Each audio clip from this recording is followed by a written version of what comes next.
chair of the ICJ. Let me also recognize my very good friends who are present in this assembly, my good friend Evan Zogada, Fred Thwok. These were some of my better students, but the bad ones became politicians. And to also welcome my very good friend whom I met for the first time about 2 hours ago, has come all the way from Tel Aviv to visit with us. Mulu Geta is from Tel Aviv, but aboriginally from Eritrea. Welcome to Kenya. I've had the advantage of listening to the submissions that have been made before my invitation, and I associate myself with what has been said. I've just sent to the chair an image of The Advocate, which was a magazine of the Law Society of Kenya, which was published on the 2nd day of November 1992. I was the editor of that particular edition, and it was just before the first multi-party elections.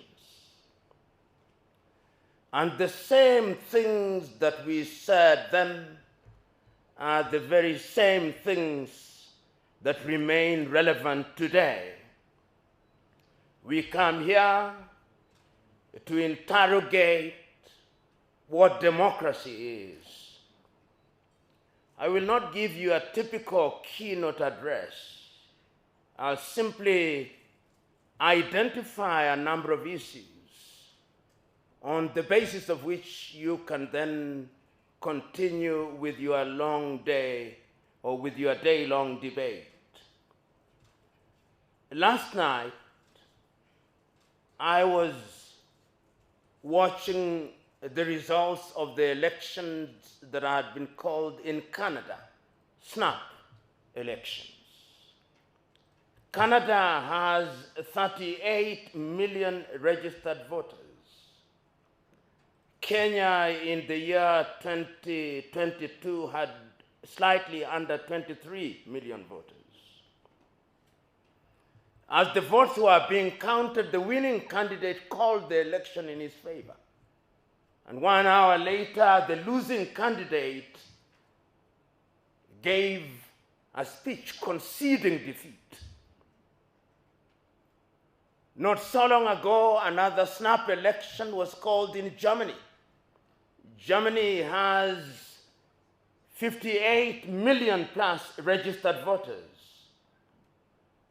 Within 1 hour of the closing of the voting, the winning candidate had called the elections and the losing candidate had conceded. In our country, we would still be at Bomas of Kenya, deciding whether 1 + 1 is 2 or 3. We would have printed ballot papers whose cost is more expensive than our currency, and they would have been printed in Greece. We can't count. We have individuals who think that people representation is life and death, and they actually cause death, and we cheer them. We cheer them because they come from our tribes. We cheer them because they have bribed us. We may be in boardrooms before the elections and speak very soberly, but on the day of the election, we are Luo, we are Kikuyu, we are Kamba, we are Kalenjin, we are Bukus. Until we liberate ourselves from that sad reality, we'll never earn the dividends of good governance. Today, I'm reluctant to use the word democracy, because what is it? John Hendricks Clark, that great American, said that when African countries regained their independence, not a single one of them adopted a government system that is based on African traditions.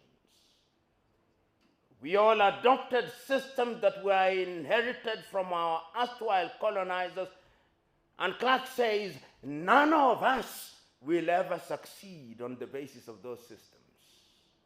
And I can't agree more. Look at Africa today. As I speak, Sudan. Look at Sudan. Look at Somalia. Look at Democratic Republic of Congo. Look at the entire Sahel. In Guinea, Doumbouya had to mount a coup d'etat.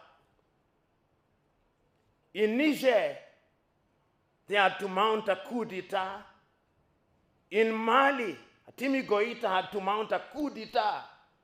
In Burkina, Ibrahim Traore had to mount a coup d'etat. In Gabon, Nguema had to mount a coup d'etat. There may have been successful elections in Botswana and in Namibia, but those are few and far between. We must interrogate this thing we call democracy. In Kenya, the people you call leaders, don't listen to them when they are in podiums in Nairobi, no. Listen to them when they are speaking in their mother tongue at funerals, when they are their true selves. They are Bukusus, or Maragoli speaking Mulembe nation, or they are Kambas, or they are Kikuyus, or they are Luos. Their political parties don't matter. That is why there is not a single presidential candidate that has contested an election after 5 years in the same political party. As I said before, the forests change, but the monkeys remain the same, with the same habits. And let me tell you, if you continue doing the same thing in the same way, thinking that will change, nothing will change. I now see individuals across the country congregating, and you call them opposition. These were individuals who were in the Moi government. They were in the Kibaki government. They were in the Uhuru government. What is new about them? Nothing except their insatiable greed for power and the privileges that power offers. So we are assembled here to ask critical and serious questions. I've been around.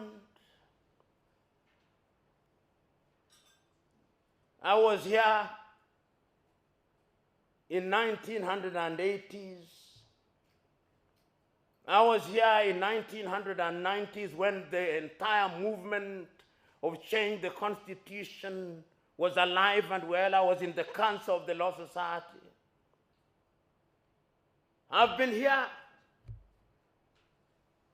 and I've seen Kenyans repeatedly electing individuals in the name of democracy who in other parts of the world would be completely unelectable. We elect comedians. And as one wise man, is it Albert Einstein, who said, when you elect a comedian to take him or her to the palace becomes a circus. And that is why we have what we have today. What is the value of knowing that which is right without doing that which is right? I keep on hearing Kenyans saying, we have a beautiful constitution. What is the beauty of a constitution which you honor and breach? What is it? You know, in 1967, the late Tanzanian President Mwalimu Julius Kambarage Nyerere was asked, what is the secret of development? And he said in Kiswahili, siri ya maendeleo ni watu, ardhi na siasa safi. And he added, siri ya maendeleo ni vijana wenye malezi bora, siha njema na bongo kali. And then he said, ukimwona mtu anakimbia sana kwenda Ikulu, mkwepe kama ukoma. Kwani kuna biashara gani Ikulu? He posed rhetorically. Ikulu ni mahali patakatifu. Msilibadilishe kuwa pango la walanguzi. Weekends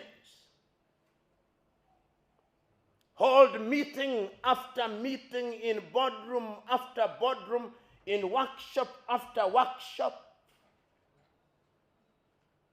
But we are unmoved and untouched. The question is, when will we have our journey to Damascus, like Saul of Tarsus, that we may change? Are we ready for the change?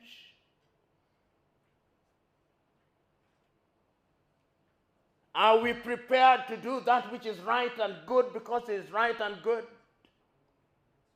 I was involved in the process of making the Constitution jointly with others for 5 years.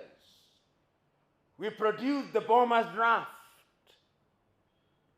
We made many recommendations, some of which were retained in the current Constitution.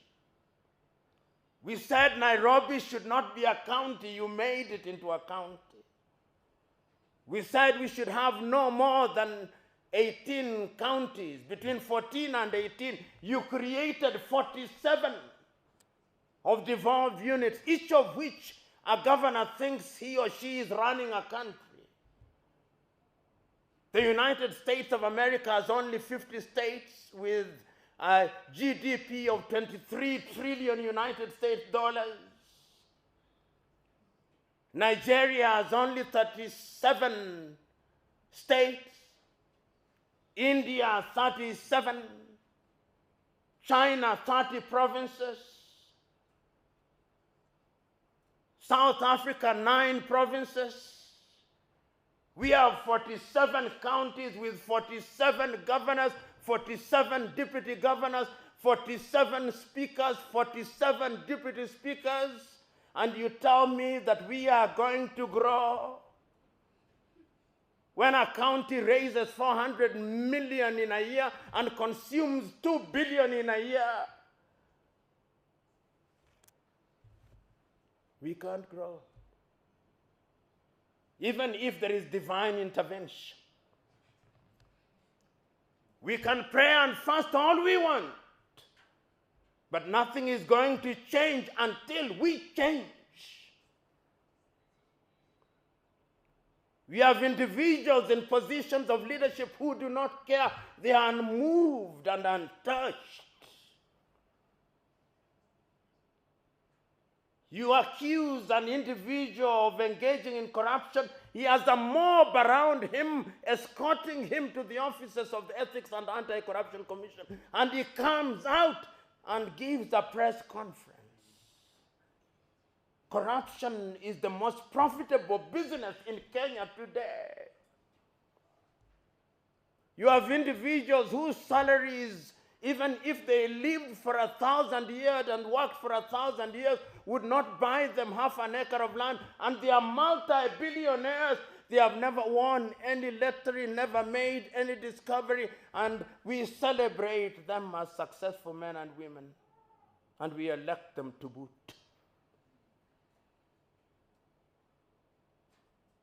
As Dr. Waindi said, I grew up partly in Maringo, partly in Jericho, partly in Eastleigh, partly in my rural home in Usenge, in Imbo, in Siaya County. When I was sick, you would go to the dispensary and you would find medication. Today, unless you are suicidal, you don't visit any of those outfits. When our leaders are delivering children, they go to the United States of America. And we are not angry. We are told that our police officers, and is in the public domain, collect 13.3 billion in bribes in a month, and we are not angry.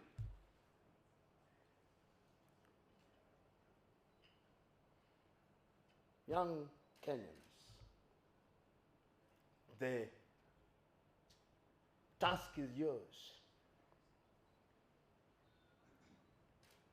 Choose you now. Whether you want to be Kambas and Luos and Luhyas and Kikuyus,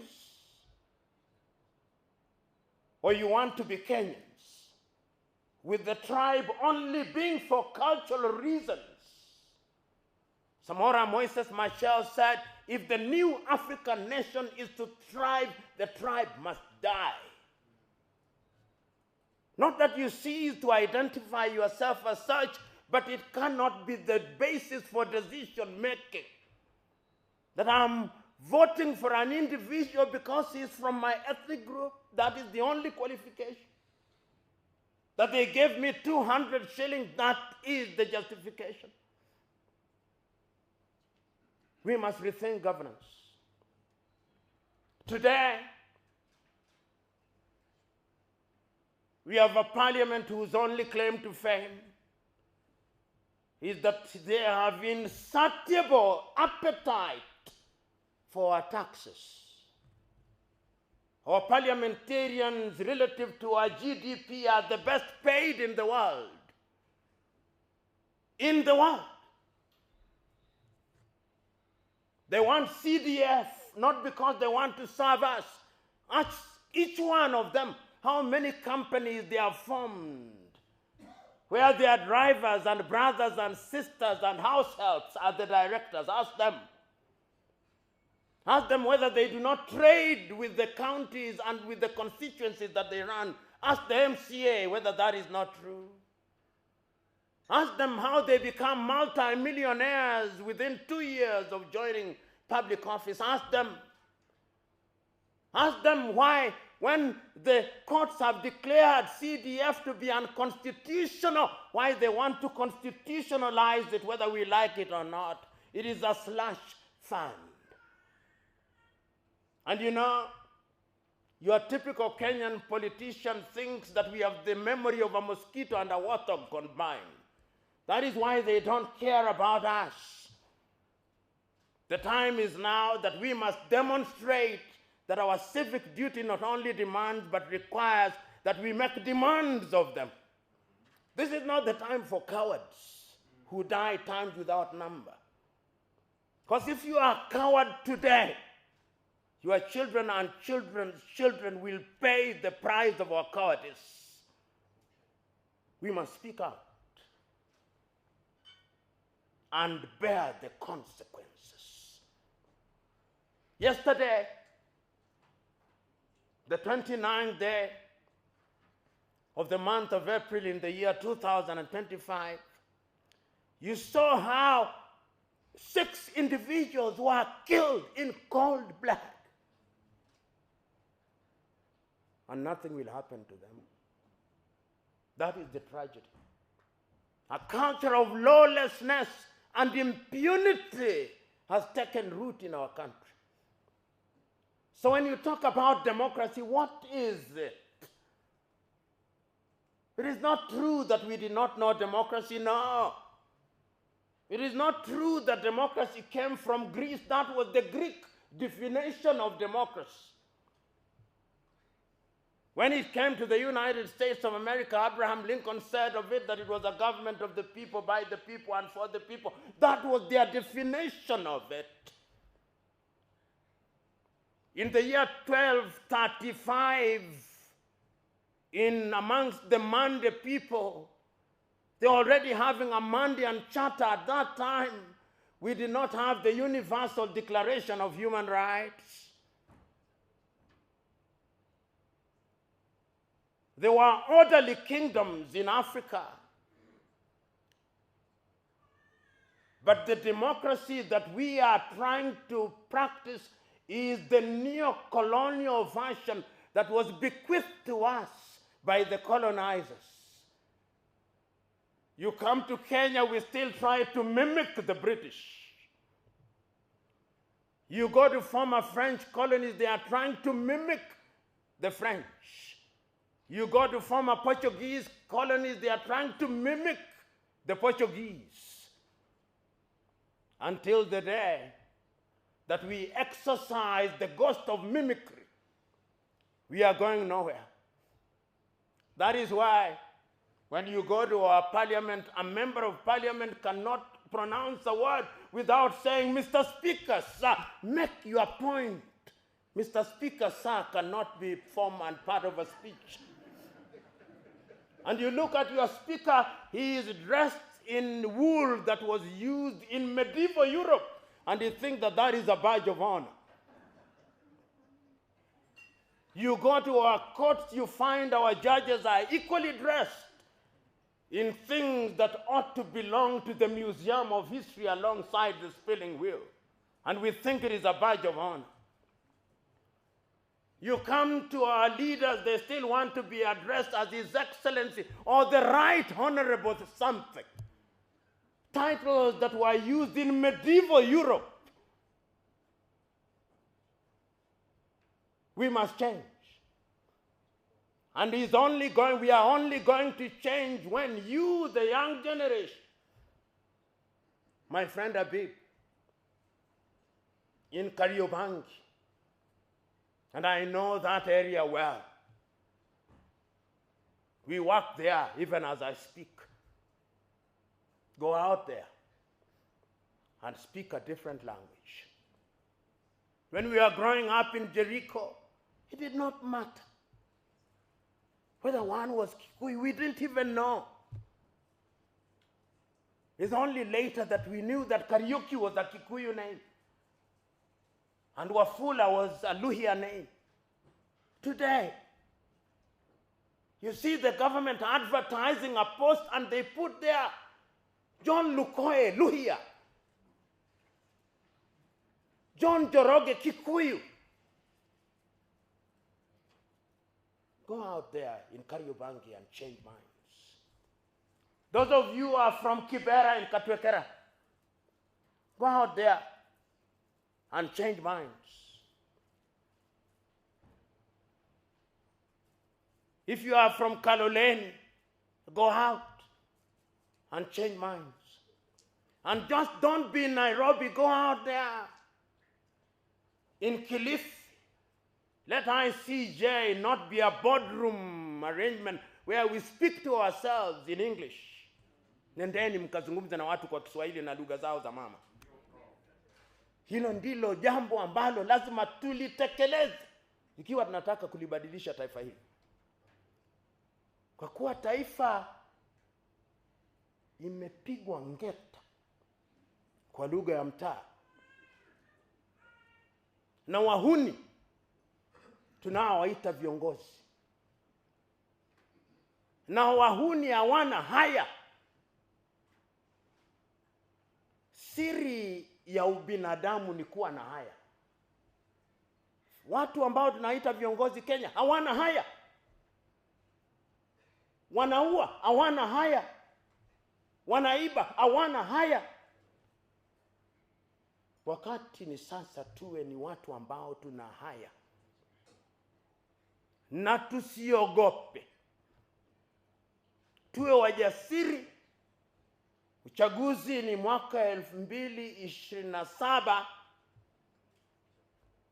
Ikiwa ningeulizwa, hiki kizazi cha wanasiasa ambao tunaona wakiranda, wakipiora, tunawafahamu. Nyerere alikuwa akisema wasipong'atuka tuang'atue. Na tuna uwezo wa kuang'atua kwa njia za kupiga kura. Uamuzi ni wenu. Amueni. Na namalizia hivi.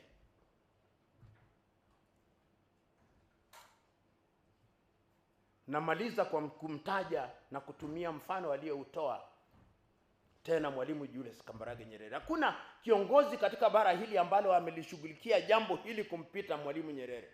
Akizungumzia mambo ya utawala, alisema tatizo la Mwafrika katika mambo haya ya kura ni kwamba Mwafrika ameleweshwa na kasumba ya ukoloni mambo leo.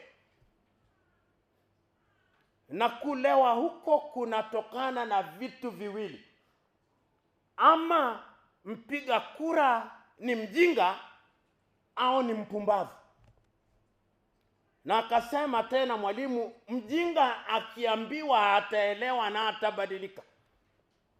Sasa naombeni mwende katika mitaa na kila pembe za nchi hii, mtoe ujinga. Mwambie kila mtu ukabila na udini haitawasaidia. Na pia akasema ya kwamba kuna wapumbavu. Mpumbavu ni mtu ambaye amepumbaa. Hata ukimweleza hasikii. Ni wachache sana wapumbavu. Mkimwona mpumbavu mkwepe kama ukoma. Na mwisho kabisa naenda kule Ugiriki. Wagiriki walipozungumzia mambo haya ya kidemokrasia, na nitaeleza kwa Kiingereza ili na wengine waelewe. The Greeks divided their population, as you famously know, into 3 categories. Idiots. Idiots are individuals who may have gone to school. They have degrees, PhD, they are professors, but they are idiots. They do not make demands of their representatives. When there are potholes on the road, they buy 4-wheel drive cars. When there is insecurity, they hire security firms. Gardewald from Canada, Fargo from the United States, 4GS from the United Kingdom. Those are idiots. They think that they are immune. They are cast to their countries. Then there are tribalists who think that their security and safety lies with their tribesmen. Wenu ni wenu, they say kwa Kiswahili. Wanasema yours is yours. Mokamba kevindio. Oduadu. Modo wa nyuba. Those are tribalists. Shenu ne shenu murembe. Those are tribalists, and they are a danger to our country. The third category are citizens. The people who look at Kenya and they know that Kenya belongs to us and the generations yet to be born. And they want good roads. They want good schools where you do not know whether you are in CBC or CBE. You never know what we are doing. They want security. They want opportunities for our young men and women. They don't want our young men and women to be exported to Myanmar, to be exported to the Arab world in modern day slavery. Those are citizens. Today, I'm urging you to be citizens of the Republic of Kenya. Because when you are citizens of the Republic of Kenya, you will be good citizens of Africa, East Africa, and good citizens of the continent of Africa, and good citizens of the world. So go out there and do that which is good and right, in the knowledge that we have men and women in positions of authority who do not care and think that they are larger than life, almost as large as death. But remind them that they are lived a Mobutu in the Democratic Republic of Congo. Remind them. Remind them that they are lived a Jean Bedel Bokassa in Central African Republic. Remind them Remind them that there lived Bongo in Gabon. Remind them. Remind them that there lived Jacques-Claude Duvalier in Haiti. Remind them that there lived Fez al-Assad and Bashar al-Assad in Syria, and they are no more. Remind them. God bless you. Found ballot boxes in Bahati and other places. I immediately complained to my good teacher and friend Aaron Ringera, who was then the director of Kenya Anti-Corruption Commission. If you read my book, I've reproduced both my letter to Ringera and his reply to me. Ultimately, the court declared that one Mr. Mbugu had won the election. We do not know by what margin and what, but he was declared. It taught me one thing. People are not interested in ideas. The electorate has not reached that stage. Today is even worse. There is a friend of mine who in the last election wanted to contest in Game constituency, and he went there thinking he would tell them that the young people told him, no, we know what you want to tell us, just give us money. Another one declared that he wanted to be a candidate, and immediately announced in Nairobi there were over 100 people in his rural home. He renounced and he said, I'm no longer contesting. What we have are kakistocracies, governments by our very worst, kleptocratic kakistocracies. And we can only liberate ourselves from such situation through civic empowerment, which brings me to your question. You now have a testimony, like I do, that I tried. It is not going to be easy. It may not happen in your lifetime. That is what you must know, that the good things you want may not happen in your lifetime. Your duty is to play your part. That part that you play is your contribution. The contribution you are now making is perhaps much bigger than an MCA and a member of parliament. And you are doing it out of passion and out of love. You are a chemist. You are here out of love and passion for your country. Rebellion is the nature of human beings. We'll always rebel. We'll always seek that which is better and superior. And when I want to be cynical, I said that rebellion started in heaven itself. So who are we? The bug of rebellion will always be with us. And that is why Corazon Aquino, how many of you here remember Corazon Cojuangco Aquino, the lady who was the president of Philippines? He said that when you talk about democracy in an environment where people are enlightened, you are talking about nothing but a confederacy of fools. Democracy or good governance requires a people who understand why they are voting. Today, you go to certain countries, you see that feeling. People may say all they want about Rwanda, but I see that feeling. There's a level of civic awareness. They are not perfect. People may say all they want about Tanzania, but I see something. I see in Tanzania, they are good friends of mine. They are people who are senior government position. A good friend of mine who is the Deputy Prime Minister, Doto Biteko. Just listen to him when he's talking and he's addressing serious issues. Sobriety. I want you to see, yesterday Mzee Wasira of CCM was responding to our own Martha Karua. I want you to see Wasira's response. How measured it was. No insults. Something happening there.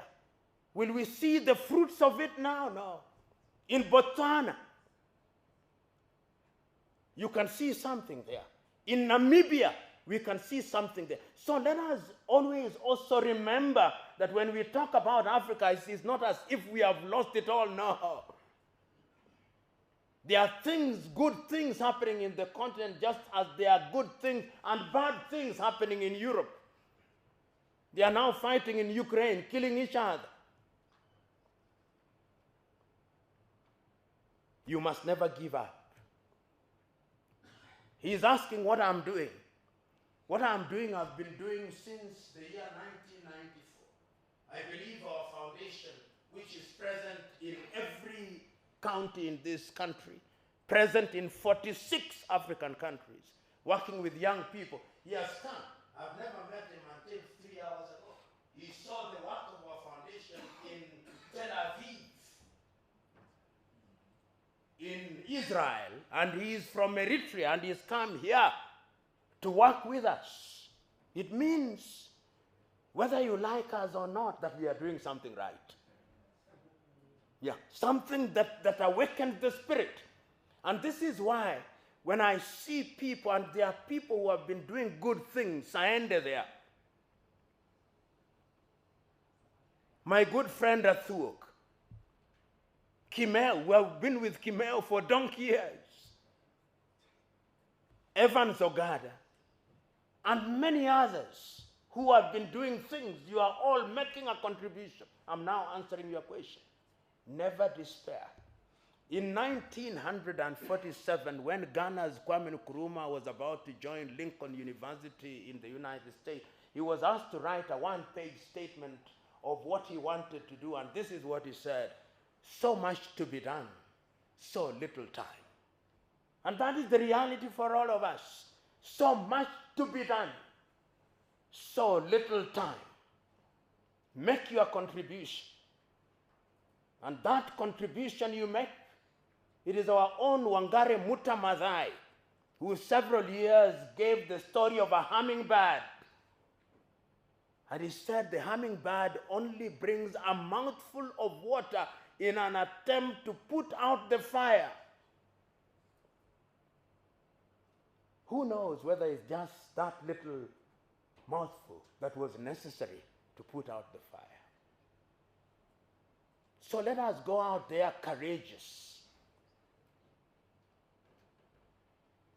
It is the Chinese, and I think we Africans to say, when you are planning for 1 year, plant rice. When you are planning for 10 years or whatever number of years, plant trees.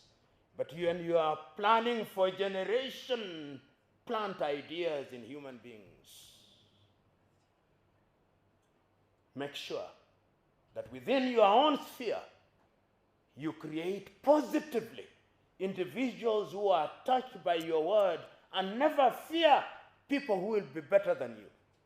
A good teacher is one who produces pupils and students who are better than him or her. That is what it is. If you are afraid of ideas, then go home and sit and never be seen.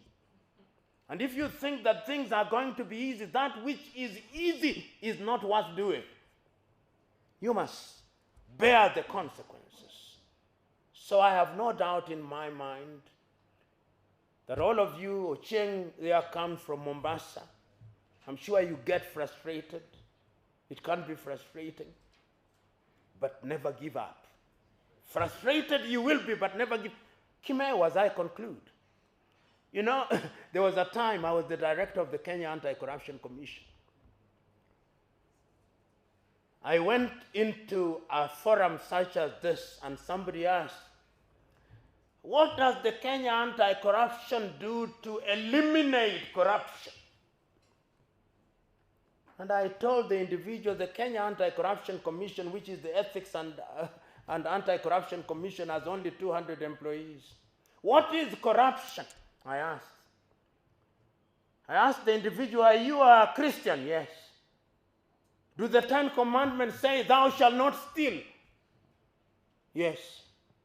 Have you stopped stealing? Because that is what corruption is all about. The Bible has not stopped you from stealing. The Hindu Gita has not stopped you from stealing. The Quran has not stopped you from stealing. Then you think that the Kenya Anti-Corruption Commission or the Ethics and Anti-Corruption Commission is going to stop you from stealing? No. It is you who must make the decision that you are not going to engage in criminality. And as a society, we must choose to punish individuals who engage in criminality. You'll remember that the law to abolish my office as Director of Anti-Corruption Commission was passed at midnight to abolish our offices. Because we had asked that several cabinet ministers be arrested.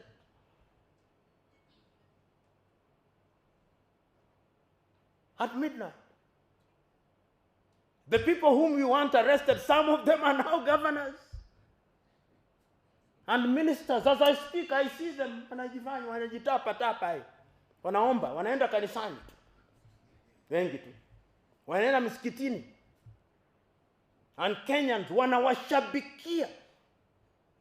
I remember when I was at the anti-corruption one day, one of the thieves whom we had said should be arrested came to the Kenya anti-corruption officers at the Integrity Center, and young people were singing, "Ni mwizi wetu. Ni mwizi lakini ni mwizi wetu. Ni mwizi lakini ni mwizi wetu. He's a thief, but he's our thief." So, the decision is yours. But we can change it. If you don't succeed, your children will. If they don't succeed, their children's children will. So don't despair, my young lady from the Republic of Uganda. Don't despair. Right now, you can see what they are trying to do to eliminate my good friend Ibrahim Traore. Survived many assassination attempts. Because when you are doing good, they'll take you out. It is Samora Moises Machel who once said, when you hear the former colonizers saying you are good, you must pause and ask yourself, what evil are you committing against your people? So, ladies and gentlemen, I wish all of us well. Remember that none of us has a solution to our national problem. It is combined that we can have a solution. But one thing that I'm passionate about is that we must be Kenyan citizens. Our country is lonely. It is lonely because tribalists are the ones who are at the helm. They congregate from hotel to hotel. And when they go to such meetings, they bring their tribes as mortgage in the